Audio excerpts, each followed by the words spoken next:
All right, we've just finished the electrical changeover on the Cartwrights truck. One of the most iconic trucks getting around Australia. I guess we better find Jackson and show him what it's all about. Hey Jackson. Yeah. While you're digging around in there, everything's live now. Yeah, right, noticed. Do you want to see what it's all about? Yeah. Yeah, so you're all finished, or? All done. Well, Adam's all finished. Oh, it looks wicked. I think he's done all right. Is that a sticker or is that laser? That's laser engraved. Yep. So. That's neat. So, for a bit of context here, I did something a little bit silly and I went really fancy with a system in my truck, and basically I haven't had power in my canopies because of it for 3-4 months. So I waited to get back up to Bundy. It was meant to be a temporary system. Still gonna have to get in there. Yeah.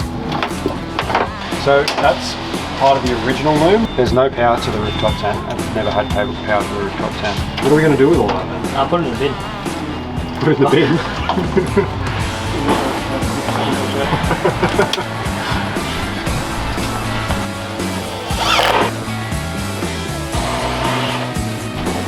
So why would it go into the Australia?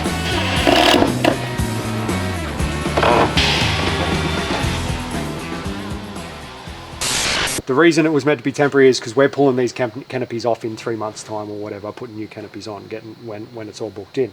So I came into the guys and said, can you give me a temporary system? Yeah, when Adam obviously makes the board and chucks in and all the rest of it, a carpeted board, may as well keep it all neat and organised, and you need to be able to get to your fusing and stuff anyway, so there's only so temporary you can make one of these systems. But hey, it's still a reasonable size setup, but we've skipped on the servo, the touch screen, all the fancy stuff, the water tank monitoring, lots of that sort of gear. All we've done is a digital display. Yeah. You're probably used to your touch screens and stuff, so I better show you how it works. Yeah. Obviously 99% is how full it is. You can scroll through your plus and your minus and things. Yeah. There's your voltage. Yeah. How many amps are going in and out. Okay, so negative is out, and then Yep. it'll display a positive number if I'm plugged in. Spot on, yeah. So you start the truck, it'll read positive. If I turn the lights off, obviously it's not using as much power now. Yeah. So that's your fridges, your lights and everything, which all work now, by the way. So the fridges, I haven't had a fridge in about 3 months. I've been touring Australia without fridges. Glad they work, thank you mate. No dramas. And then obviously I don't think I need to teach you how to press switches, but they're all labelled. So lights, Starlink, water pump, USBs, rooftop tent, pie oven. You get the picture.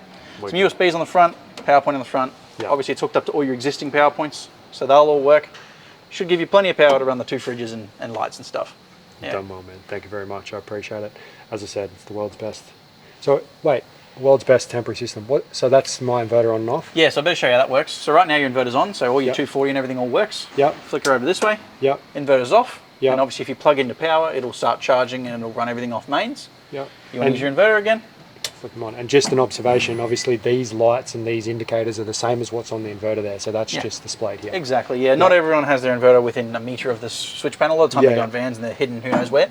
And this, if I'm plugged into shore power, so you that'll can adjust the amperage in. Yeah. Exactly, so you can choose how much power comes in. If you're plugged into a 10 amp plug, you want to make sure you're pulling no more than 10 amps. Yeah. Plugged into a 16, pull no more than 16. Yeah, okay, cool. And that'll just stop you from ever tripping the brake or anything like that. Yeah. So, awesome. 2 DC DCs? Yeah, dual DC-DC chargers. So obviously 60 amps of alternator charging, which off a stock alternator, fine for these trucks. We do them all the time. Yeah. Keeps it nice and gentle. You're not going to melt my windings? No, I'm not going to melt your windings. I'd hope not, the amount of trucks we've got running around with 60 amps of alternator charging in it. Yeah. But yeah, those two, it just means you've got one as a backup, plus you charge twice as quick. Yeah. Solar controller. Yeah. Hooked up to your existing solar panel on your roof. Once again, the beauty of sticking to a 12 volt system, as we've sort of already said, is even if 2 of those things packed it in, and then even if the battery packed it in, if you start the truck up, one of those DC-DCs fires up, now you've got lights, now you've got your fridges, you've got built-in redundancy because every single one of these devices works as a power supply. So you've got 60 amps coming in from my alternator, you've got your 30 amp solar controller charger. What did we put underneath? What battery? 300 amp hour battery in there. So yeah, okay, cool. Yeah, which is plenty, man. It's a Thank you. We said it was. I said temporary. Thank you. Yeah. Running 2 fridges means you can use your kettle, your microwave, your toaster, whatever you want to do. Good. Breakers, so obviously AC in, AC out. Yep, so you got your solar breaker, that's just an isolator, but it's also a fuse. You only got one panel, so the fuse isn't necessary, so we just use it as an isolator. Yeah. And then obviously your 240, you got your in and your out. So 16 amp in, 16 amp out. You just got one circuit that runs every power point in the canopy now. Outstanding. 3000 watt inverter. Is there anything else that I've missed that you need to explain to me? No, mate. Like I said, we've kept this one pretty basic. So. I've seen Adam screwing around over there on my starter batteries as well. He did a lot of work to tidy that up. Yeah, there's a little bit there, and even with a lot of stuff in general, we tried to still keep it all like cohesive. So the fusing and stuff's all up in an accessible area. So if you ever have a problem, you don't need to go taking this all apart again and whatnot. The only thing that's in behind this is your battery and the negative bus bar. So we've made sure we've nipped it up nice and tight, so that'll stay like that. And if you ever blow a fuse or whatever, it's just this one singular point of access. So we went for the whole keep it simple. You said you just needed something to get it running. This will do that. We've even powered up your rooftop tent, mate. Piss off. I powered up my rooftop tent. You put the switch in. I did all of that. You can see the light turn on and off. Well, it means you hooked it up the right way. Yeah. You should have seen me with the soldering thing upside down. I was like holding wires up in, like, you know, because it's right up in the corner. Didn't set your tent on fire at all? No, I just dropped a bit of solder on my forehead once or twice. No, but thank you for letting me do that. I thoroughly enjoyed it. No, all good, mate. No, I think Adam had pretty much. He was talking a lot of rubbish the whole time, but I think he had fun. He gives me grief, doesn't he? Doesn't he just? All right, man. Thank you very much. Cheers. Hey guys, thank you.